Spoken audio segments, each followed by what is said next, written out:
जो चीज साफ हुई है, तेजिंदर पाल सिंह बग्गा जो एक पुराने कार्यकर्ता हैं भारतीय जनता पार्टी के, राष्ट्रीय सचिव हैं राष्ट्रीय युवा मोर्चा के, किस तरीके से बिना प्रोसीजर को फॉलो किए हुए, बिना जनकपुरी लोकल पुलिस थाने को इन्फॉर्म किए हुए, प्रोसीजरल फॉर्मेलिटीज बिना कंप्लीट किए हुए, जिस तरीके से सुबह 5 बजे 40-50 पुलिसकर्मी पंजाब पुलिस के उनके घर पे धमक जाते हैं, हाथापाई करते हैं। उनके बुजुर्ग पिताजी हैं, वो वीडियो लेने की कोशिश करते हैं तो अलग कमरे में ले जाके उनके मुंह पे मुक्का मार के धक्का मुक्की करके फोन खींच लेते हैं और उसके बाद उनको उठा के फिर लोकल थाने में लेके जाया जाता है। ये बिल्कुल प्रोसीजर के खिलाफ है। सुबह से जैसे आपने सुर्खियों पे देखा होगा, हमारे पार्टी के एक पुराने कार्यकर्ता जो भारतीय जनता युवा मोर्चा के राष्ट्रीय सचिव भी हैं और बहुत एक्टिव कार्यकर्ताओं में से है, तेजिंदर पाल सिंह बग्गा, आज जिस तरीके से गैर कानूनी तरीके से उनको गिरफ्त में लिया गया है पंजाब पुलिस द्वारा, जहां पे दिल्ली में जो सत्ताधारी दल है आम आदमी पार्टी, उसी की हाल में सरकार पंजाब में भी बनी है, आप सभी ने देखा। जिस बेरहमी से उनके पिताजी को बकायदा अलग कमरे में ले जाके मारा गया और अभी हाल फिलहाल में दिल्ली पुलिस ने एक एब्डक्शन का केस भी दर्ज किया है, जैसे सुर्खियों में देखने को मिल रहा है। उसके संदर्भ में हम आज आप लोगों से कुछ बात करने के लिए यहाँ पे इकट्ठे हुए हैं। मैं इसको गैर कानूनी अरेस्ट क्यों कहती हूँ? 2019 में 2018 के बाद दिल्ली उच्च न्यायालय ने सीआरपीसी के ऊपर कुछ टिप्पणी देते हुए एक जजमेंट पास करी थी, जिसमें यह कहा गया था कि section 79 subsection 1 of the CrPC के तहत कोई भी अरेस्ट हो, उस अरेस्ट में प्रोसीजर फॉलो करना अनिवार्य है। और प्रोसीजर ये कहता है कि जो इंटर स्टेट अरेस्ट होती है उसमें बाहर से आई हुई पुलिस को दूसरे राज्य के अंदर उसी लोकल जुरिस्डिक्शन की पुलिस को पहले संपर्क करना पड़ता है, प्रोसीजरल फॉर्मेलिटीज कंप्लीट करनी पड़ती है और इसी के चलते लोकल पुलिस के कोऑपरेशन के साथ आप जाके अरेस्ट कंप्लीट कर सकते हैं। ये 2019 की दिल्ली उच्च न्यायालय की एक एक्सप्लेनेशन के साथ, जब 18 में जस्टिस मुरलीधर ने ये कहा था कि हमें प्रोसीजर को थोड़ा रिविजिट करना पड़ेगा, 2019 में बकायदा उन्होंने ये जजमेंट दी थी। ये हम आपके साथ साझा भी करेंगे। पैरा नंबर 15 उसका ऑपरेटिव पार्ट है। इसके चलते आज जो चीज साफ हुई है, तेजिंदर पाल सिंह बग्गा जो एक पुराने कार्यकर्ता हैं भारतीय जनता पार्टी के, राष्ट्रीय सचिव हैं राष्ट्रीय युवा मोर्चा के, किस तरीके से बिना प्रोसीजर को फॉलो किए हुए, बिना जनकपुरी लोकल पुलिस थाने को इन्फॉर्म किए हुए, प्रोसीजरल फॉर्मेलिटीज बिना कंप्लीट किए हुए, जिस तरीके से सुबह 5 बजे 40-50 पुलिसकर्मी पंजाब पुलिस के उनके घर पे धमक जाते हैं, हाथापाई करते हैं। उनके बुजुर्ग पिताजी हैं, वो वीडियो लेने की कोशिश करते हैं तो अलग कमरे में ले जाके उनके मुंह पे मुक्का मार के धक्का मुक्की करके फोन खींच लेते हैं और उसके बाद उनको उठा के फिर लोकल थाने में लेके जाया जाता है। ये बिल्कुल प्रोसीजर के खिलाफ है, जहां तक कि दिल्ली उच्च न्यायालय की निर्णय कहता है और उसी के चलते एक एब्डक्शन केस भी दर्ज किया गया है। इसी के संदर्भ में मैं रिक्वेस्ट करूंगी, हमारे साथ हमारे सीनियर लीडर सिरसा जी हैं और हमारे राष्ट्रीय प्रवक्ता और senior leader RP Singh ji हैं। पहले मैं रिक्वेस्ट करूंगी सिरसा जी से कि आपके सामने इस मुद्दे को रखें प्लीज। धन्यवाद। आज जिस तरीके से दिल्ली पुलिस ने गैर कानूनी तरीके से तेजिंदर बग्गा को यहां से किडनैप किया, अरविंद केजरीवाल जो कि कुछ दिन पहले ही अपने वीडियो के अंदर एक बात कह रहे हैं कि मुझे पुलिस मिल लेने दो, पुलिस एक बार मेरे हाथ में आ जाए तो इन लोगों को 2-4 लोगों को जेल में बंद करूंगा तो इनका दिमाग ठीक हो जाएगा। ये अरविंद केजरीवाल की स्टेटमेंट है। जब उससे पूछा गया कि आपके प्रति ये जो आप बोल रहे हैं ये झूठ है और ऐसे ट्वीट किए गए हैं, तो इसके जवाब में उन्होंने कहा कि मेरे को पुलिस मिल लेने दो। मैं आपको यह भी याद करना चाहता हूं, अरविंद केजरीवाल किस तरीके वेंडेटा रखते हैं, किस तरीके बदलाखोरी में काम करते हैं।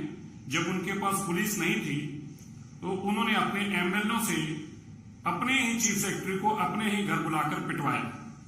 जो आदमी अपने चीफ सेक्रेटरी को अपने घर बुलाकर, एक पढ़ा लिखा मुख्यमंत्री जो अपने आप को बताता है पिटवा सकता है, आप उससे कल्पना करें कि पुलिस का इस्तेमाल और दुरुपयोग को किस कदर कर रहा होगा। आज जब तजिंदर बग्गा को पुलिस अरेस्ट करने गई, वो अनलॉफुल था, अनकॉन्स्टिट्यूशनल था। जैसे अभी मेरे से पहले भी बताया गया कि हाई कोर्ट और सुप्रीम कोर्ट की जजमेंट और लेटेस्ट जजमेंट 2022 की है, जिसमें बकायदा जज साहब ने ये क्लियर कहा कि Delhi high court reiterates other states police can not arrest Delhi people without info to Delhi police. और ये डबल बेंच ने पिछले दिनों में ही ये 2022 को 26 जनवरी 2022 के 25 जनवरी का केस था, जिसमें जस्टिस सिद्धार्थ मृदुल जी और अनूप जयराम जी, इसके अंदर उन्होंने स्टेटमेंट और जजमेंट में कहा। आज अरविंद केजरीवाल ऐसा क्यों कर रहे हैं? अरविंद केजरीवाल जो उसके खिलाफ लोग बोल रहे हैं, जो सच्चाई खोल रहे हैं, जो उसके बेनकाब कर रहे हैं, उनके झूठों को, उनका मुंह बंद करना चाहता है, उनको डराना धमकाना। वो चाहता है कि बीजेपी का कार्यकर्ता सच ना बोले, उसकी सच्चाई लोगों के सामने ना आए। इसके लिए वो पंजाब पुलिस का दुरुपयोग कर रहा है।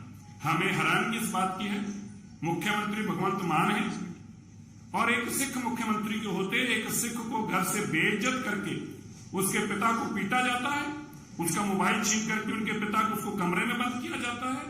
तजिंदर बग्गा को बिना दस्तार नंगे सिर पुलिस उठाकर लेकर जाती है। क्या गुनाह है तजिंदर बग्गे का? आतंकवादी है। अरे 40 बेगुनाह लोग पंजाब के अंदर गैंगस्टरों ने मार दिए, जिसके अंदर अंतरराष्ट्रीय कबड्डी खिलाड़ी तक है। पुलिस कुछ ना कर पाई, पुलिस दिल्ली में डेरे लगाई बैठी।